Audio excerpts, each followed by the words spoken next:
नमस्कार, आप देख रहे हैं यंग बाइट्स। मैं हूं आपके साथ पूजा ठाकुर। आपको बता दें आज वर्ल्ड ऑटिज्म अवेयरनेस डे है और पूरे विश्व भर में आज के दिन इसकी अवेयरनेस लाई जा रही है। ऑटिज्म की बात की जाए तो ये न्यूरोलॉजिकल प्रॉब्लम रहती है जो बाय बर्थ बच्चों में रहती है और ऐसे में बड़े सारे पेरेंट्स जो है वो बच्चों के साइंस और सिम्टम्स को रिकॉग्नाइज नहीं करते हैं, उनके एक्शंस को रिकॉग्नाइज नहीं करते, जिसके चलते ये प्रॉब्लम आने वाले समय में जो है वो बढ़ती जाती है और बच्चे जो है वो अपने पेरेंट्स की बात या किसी भी दूसरे की बात को सुन नहीं पाते। जब उनकी इच्छा रहती है तभी वो देख पाते हैं, अदरवाइज वो अलर्ट नहीं रहते, अवेयर नहीं रहते हैं। तो इसी सब चर्चा के लिए हमारे साथ जुड़ने जा रहे हैं चाइल्ड डेवलपमेंट सेंटर के जो हेड हैं राजीव कुमार जी। इनसे बातचीत करते हैं और जानते हैं कि इनके सेंटर में किस तरह से इन बच्चों को ट्रीट किया जाता है। तो सबसे पहले आपका बहुत बहुत स्वागत है इनवाइट्स में।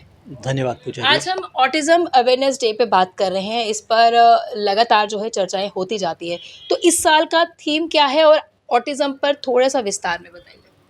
ऑटिज़म जैसा आपने बताया, मैं उसी में थोड़ा इजाफ़ा करूँगा। ऑटिज़म एक न्यूरो बिहेवियरल डिसऑर्डर है, जी। ठीक है? तो इसमें आप देख पाते हैं कि बच्चा जो है उसकी सोशल कम्युनिकेशन नहीं हो पा रही है या उसके बिहेवियर में कुछ आपको एबनॉर्मैलिटी नज़र आती है। जैसा आप नॉर्मल एक्सपेक्ट करते हैं बच्चे के बिहेवियर में, उसमें वैसा नहीं होता। तो जो इस बार का थीम है वो यही है कि इस विषय के ऊपर, इस डिसऑर्डर के रिलेटेड आम जनमानस में जानकारी और जागरूकता फैले, उसको जी। एडवांस करना, उस अवेयरनेस को एडवांस करना, यही इसका थीम है। और हमारे जो सस्टेनेबल गोल्स हैं ग्रोथ के, डेवलपमेंट के, उनके साथ तादात्म्य बनाते हुए, कोऑर्डिनेट करते हुए ऑटिज़म के विषय में इसकी एडवोकेसी हो, इसकी अवेयरनेस फैले। तो ये इस बार का जो ऑटिज़म अवेयरनेस डे है, इसका थीम है ये। जो ये डिसऑर्डर है, इसकी अगर आप प्रेवलेंस देखें तो हर कोई लगभग 68 में से एक बच्चा जो है वो ऑटिज़म से ग्रसित है, किसी न किसी डिग्री का रहेगा। इसे ऑटिज़म स्पेक्ट्रम डिसऑर्डर कहते हैं। तो स्पेक्ट्रम का मतलब ये हो गया, जैसे इंद्रधनुष होता है, एक पूरा स्पेक्ट्रम होता है, तो उसी तरह से ये भी एक स्पेक्ट्रम है। इसकी डिग्रीज़ रहती हैं, सीवियर हो सकता है, मॉडरेट हो सकता है, माइल्ड हो सकता है। और फिर किसी बच्चे में बहुत सारे सिम्पटम्स हो सकते हैं, किसी में कोई 1-2 सिम्पटम हो सकते हैं। तो इस सेंस में ये स्पेक्ट्रम की तरह है।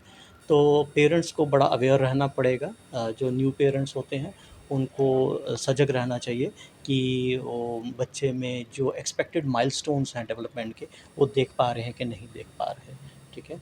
तो अगर कोई माइलस्टोन है, कुछ मिस हो गया कोई माइलस्टोन, फॉर एग्ज़ाम्पल आप देखते हैं 6 महीने का बच्चा है, वो कुछ गर्गलिंग साउंड करता है, ग ग ग ग ऐसे कुछ बोलता है, और अगर वो नहीं बोल रहा तो पेरेंट को अलर्ट होना चाहिए। देन अगर वो अपने नाम पुकारे जाने पे रिस्पॉन्ड नहीं करता, आपकी ओर नहीं देख रहा, तो पेरेंट को अलर्ट होना चाहिए। अगर आप पॉइंट करें, वो देखो बलून, वो देखो बलून, ये देखो मम्मा आई, वो देखो वो क्या है, तो अगर जहाँ पॉइंट कर रहे हो उस डायरेक्शन में वो बच्चा नहीं देख रहा है, तो पेरेंट्स को अलर्ट होना चाहिए। अमूमन पहले क्या होता था, जब अवेयरनेस इतनी ज़्यादा नहीं थी, तो पेरेंट्स सोचते थे नहीं कोई बात नहीं, इसका चाचा भी 4 साल की उम्र में बोला था, इसका मतलब कि फैमिली में कोई और भी था, वो 5 साल की उम्र में जाके उसने बातचीत करना शुरू किया था, या सो कॉल्ड नॉर्मल बिहेवियर उसने शो करना शुरू किया था, कोई बात नहीं, धीरे-धीरे ठीक हो जाएगा।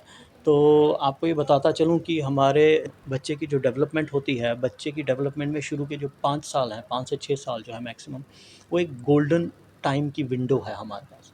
तो जो दिमाग का जो विकास होना होता है वो उसी के अंदर भरपूर हो जाता है। तो इसके लिए जो इसका फ़िलॉसफ़ी रहता है ऑटिज़म को एड्रेस करने का, उसे हम कहते हैं अर्ली इंटरवेंशन। तो जितनी जल्दी आप इंटरवीन कीजिएगा, तो जो दिमाग का बच्चे का विकास हो रहा, मस्तिष्क का जो विकास हो रहा है, जी। उसमें आप जितनी जल्दी इंटरवीन कीजिएगा, तो उसमें सुधार के करेक्टिव मेजर्स लेने के चांसेस हैं।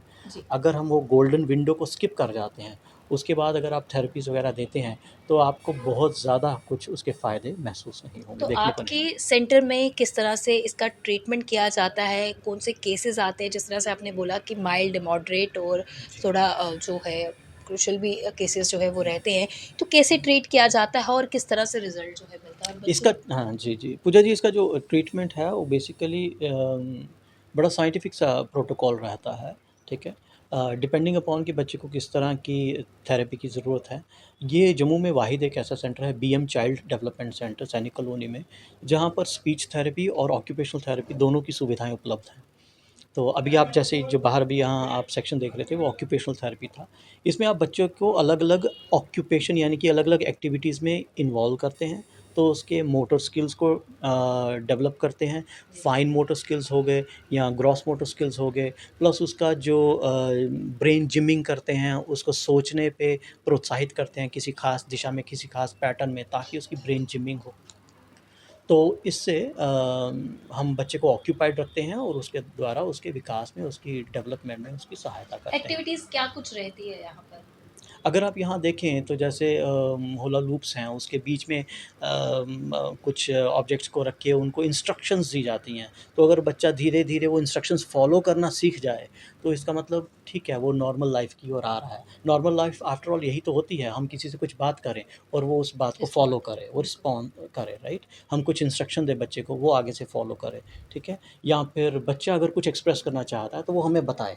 तो ऑक्यूपेशनल थेरेपी में भी हम ऐसा ही करते हैं कि अगर बच्चे को हम प्रोत्साहित करते हैं किसी चीज़ को बोलने के लिए, तो हम कोशिश करते हैं कि उसके लिए वो चीज़ उसे सपोज़ उसे पानी चाहिए, तो हम कोशिश करते हैं पानी उसके लिए हासिल करना मुश्किल हो जाए, फिर वो मजबूर हो बोलने के लिए मुझे पानी चाहिए। बोल सकता है, लेकिन वो एक्सप्रेस नहीं कर रहा है, ठीक है? तो हम उसे थोड़ा पुश करते हैं और थेरेपी के माध्यम से स्लोली एंड ग्रेजुअली तो बच्चे परफ़ॉर्म तो करना इसकी शुरू क्या कर कुछ जाते हैं। स्टेजेस रहती है जिसमें हम इसको पूरी तरह से जो बच्चा है उसको रिकवर कर सकते हैं, उसकी जो ऑटिज़्म की प्रॉब्लम है, उसे पूरी तरह से ठीक कर सकते हैं और कितने सारे केसेस जो है वो अभी तक ठीक हुए हैं? देखिए ये अगेन ये डिपेंड करता है कितनी जल्दी बच्चा चीज़ों को इंटरवेंशन अडैप्ट कर रहा है। इंटरवेंशन थेरेपिस्ट के पास लाया गया है। ओके। कितनी जल्दी उसका डायग्नोसिस हुआ है, कितनी जल्दी डॉक्टर ने उसे डायग्नोज़ किया है कि हाँ, इसे कुछ कोई सम डिग्री ऑफ ऑटिज़्म है, उस पे डिपेंड करता है। 1.5 और 2 साल के बीच में पेरेंट्स को बहुत सतर्क रहना चाहिए। फॉर एग्ज़ाम्पल 1.5 साल का बच्चा 5-6 शब्द तो अमूमन बोलता है, 3 साल तक फुल फ्लेज्ड वोकैब्युलरी, 3 से बिल्कुल, 4 बिल्कुल। साल तक फुल फ्लेज्ड वोकैब्युलरी 3 डेवलप हो साल जाए, वो तक तो स्टोरी टेलिंग शुरू बिल्कुल, कर देते हैं, बिल्कुल। कहानियाँ बताना शुरू हो जाते हैं बिल्कुल। बच्चे। तो 1.5 और 2 के बीच में अगर वो लग रहा है उनको पेरेंट्स को कि हाँ भाई कोई माइलस्टोन मिस हो रहा है, तो अगर वो डॉक्टर के पास लेकर आते हैं और इंटरवेंशन उसकी स्टार्ट हो जाती है, देन हमारे पास बहुत ब्राइट चांसेस हैं कि बच्चा नॉर्मल लाइफ जिएगा। 5 साल 6 साल के बाद जो नॉर्मल स्कूल वगैरह लाइफ जो होगी उसकी नॉर्मल होगी, उसमें कोई दिक्कत नहीं होगी। लेकिन अगर आप 3 साढ़े 3 4 साल आते हैं, आप देख लीजिए आपकी जो गोल्डन टाइम पीरियड है वो आपका कम होता जा रहा है। हमारी कोशिश ये होती है कि 5 साल से पहले-पहले जितनी जल्दी आ जाए बच्चा, तो वो उतना उसे फ़ायदा कि रहेगा। 5 साल से पहले वाले जो भी बच्चे आएँगे तो वो उनके चांसेस हैं कि वो पूरी तरह जितनी से जल्दी आएँगे, उतने ज़्यादा ठीक होने के चांसेस होते हैं। जी। सपोज़ कोई 5 या 5 के बाद आता है, तो भी कुछ करेक्टिव मेजर्स लिए जा सकते हैं, कुछ उसके हाँ। बिहेवियरल पैटर्न्स उसके आप मॉडिफ़ाई करवा सकते हैं। वो हैबिचुएट हो जाता है कुछ चीज़ें करने में, तो वो थेरेपी के थ्रू कर सकते हैं। बट अगर आप बोलो कि बहुत ज़्यादा अम बिल्कुल नियर नॉर्मल सिचुएशन ऐसा हो जाए, वो ज़रूरी नहीं तो है। साइंस और सिम्पटम्स को रिकॉग्नाइज़ करने की ज़रूरत है, पेरेंट्स का कर्तव्य बहुत बनता ज़रूरी, है। तो बहुत क्या एक ज़रूरी। मैसेज जो है आज के इस डे पर आप देना चाहेंगे तमाम पेरेंट्स को? मेरा एक मैसेज ये रहेगा कि जितनी ऑटिज़्म के बच्चों को ऑटिज़्म से ग्रसित बच्चों को थेरेपी की ज़रूरत है, उससे ज़्यादा हमारे समाज में पेरेंट्स को पेरेंटहुड की ट्रेनिंग की ज़रूरत है। जी। आप देखिए अगर माँ या बाप जिसके पास वो बच्चा है, जो उसको केयर प्रोवाइड कर रहा है, अगर वो उसके साथ एनग्रॉस नहीं हो रहा, बिल्कुल, इन्वॉल्व नहीं हो रहा, अपने आप को एग्ज़ॉस्ट करना पड़ता है। बिल्कुल, पेरेंटहुड इतना आसान नहीं होता। एक कहावत है कि it takes a village to raise a child. बिल्कुल।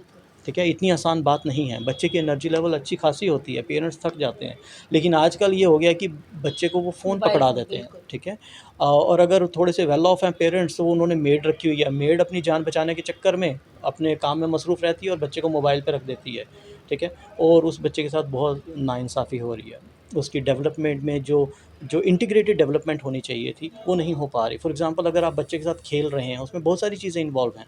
मल्टी सेंसरी उसमें स्टिमुलेशन उसे मिल रहा है, आवाज़ भी सुन रहा है, वो माँ का चेहरा देख रहा है, कहीं भागना पड़ रहा है, कहीं दौड़ना कहीं छुप रहा है, कहीं दिख रहा है, बहुत उसकी सेंसेस इन्वॉल्व हो रही हैं। लेकिन अगर वो फ़ोन पे बैठा है, उसके हाथ में सिर्फ़ फ़ोन है, तो हो सकता है वो सिर्फ़ विजुअल स्टिमुलस ले रहा हो, विजुअल इनपुट ले रहा है या सिर्फ कान के माध्यम से कोई आवाज़ें सुन पा रहा है, तो वो जो इंटीग्रेटेड डेवलपमेंट होनी चाहिए, मल्टी सेंसरी, वो नहीं हो पाती है। तो उसके लिए पेरेंटहुड एक ज़िम्मेदाराना होना चाहिए, ये बड़ा ज़रूरी है। तो हाँ, अगर किसी कारणवश ऐसा हो जाता है, क्योंकि ज़रूरी नहीं है कि ये मतलब कि फ़ोन से ही ये चीज़ें हो रही हैं और इसके बड़े सारे कारण हैं ऑटिज़म के। तो किसी कारणवश अगर बच्चे में ऐसे सिम्पटम्स आते हैं, तो फिर उसके बाद पेरेंट्स की ज़िम्मेदारी बन जाती है कि सजग रहें, ध्यान रखें, माइलस्टोन्स के बारे में अपने आप को अवेयर रखें और अगर वो बच्चा माइलस्टोन्स मिस कर रहा है, फ़ौरन डॉक्टर से मिलें और अर्ली इंटरवेंशन स्टार्ट करवाएँ। बहुत बहुत धन्यवाद हमारे साथ जुड़ने के लिए, थैंक यू। तमाम जानकारी देने के लिए। तो आज ऑटिज़्म अवेयरनेस डे है, इसको लेकर हमने राजीव जी से बात की। इन्होंने पूरी जानकारी दी कि किस तरह से इनके सेंटर में उन बच्चों को ट्रीट किया जाता है और उन्होंने आपको विजुअल्स के माध्यम से भी दिखाया कि किस तरह से तमाम बच्चों को जो है वो सिखाया जा रहा है, अलर्ट किया जा रहा है और बताया जा रहा है कि किस तरह से रिस्पॉन्ड किया जाए। तो पूरा ऑल ओवर डेवलपमेंट जो है वो उनकी माइंड की भी हो रही है और फिज़िकली भी हम कहेंगे कि ये हो रही है।